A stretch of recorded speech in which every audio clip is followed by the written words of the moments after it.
Namaste, my dear friends. Friends, today we are going to talk about dealing with grief. When we lose a loved one, when we lose some relationship or a person or thing dear to us, grieving is a very natural feeling. Grieving is a healing feeling, my dear friends.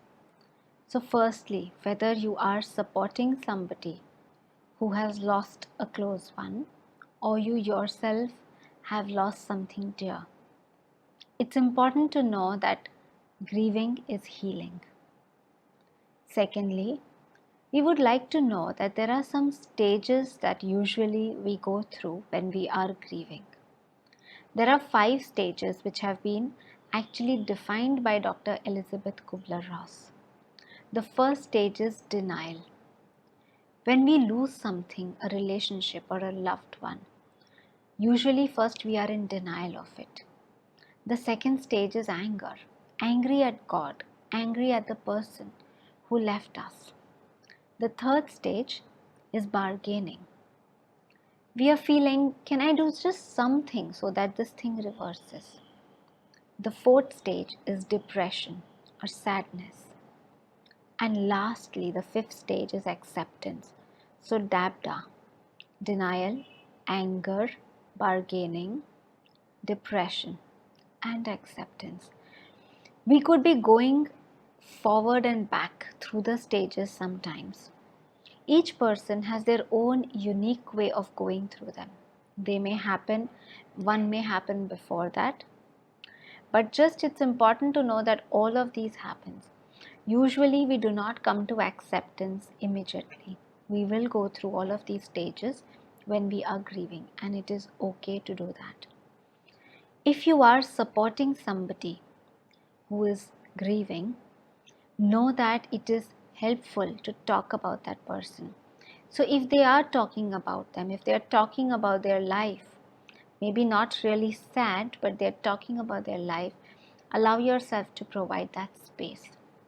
That really helps them to heal. That helps them to see only not the last chapter, not the end of the book, but the whole book itself. Helps them to actually get a completion with that. The next point, my dear friends, if you are grieving, it's important for us to know that it is okay to take a break. Usually, when we take a couple of months grieving, you may feel guilty if you feel a little happy in between, if you're not feeling sad.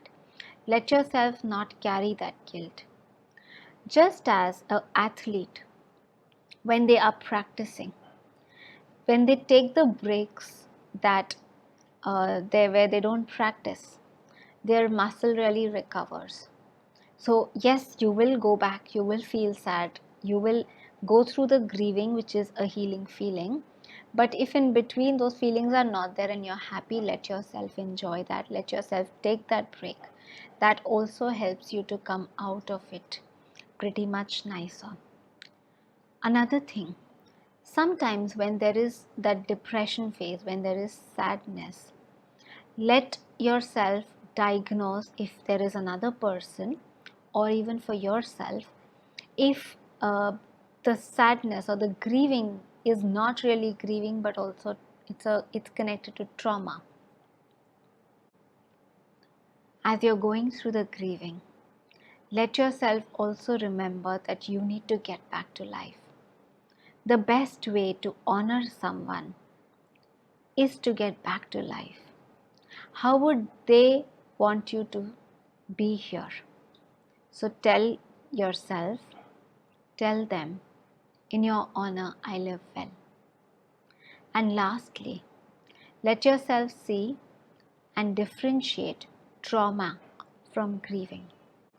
So many times, the last sight of the person, especially if it's been a traumatic death, stays in our mind and we are not able to get out of that last visual. And that disturbs us for too long. In this case, my dear friends, it would be nice for you to take professional help to deal with that trauma. Let yourself differentiate between trauma and grieving. Hope these pointers help you. to come out of this grieving, to deal with it and accept.